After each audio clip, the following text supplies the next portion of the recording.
முருகா முருகான்னு சிந்திச்சுக்கிட்டே இருந்தோம்னா வாழ்க்கையில வரது அத்தனை முருகனுடைய பிரசாதமாகத்தான் தெரியும். அது நல்லது வந்தாலும் சரி, கெட்டது வந்தாலும் சரி.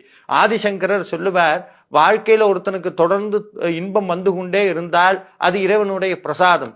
துன்பம் வந்தால் மகா பிரசாதம். ஏன்னா துன்பத்துலதான் சில உண்மைகள் நமக்கு புரிய தொடங்கும். அப்ப வாழ்க்கையில முருகப்பெருமானுடைய திருவருள் பதிந்து விட்டதுன்னு சொன்னா தொடர்ந்து இறைவனுடைய அருளால் தான் எல்லாம் நடக்குது அப்படிங்கிற உண்மை புரிஞ்சிடும். எது வந்தாலும் தாங்கக்கூடிய சக்தி கிடைக்கும். அது மட்டும் இல்ல, நம்ம அடிக்கடி ஒரு மந்திரத்தை சொல்லுவோம், வேலுண்டு வினை இல்லை, மயில் உண்டு பயம் இல்லை, குகன் உண்டு குறைவில்லை, கந்தன் உண்டு கவலை இல்லை. இது சத்தியமான உண்மை.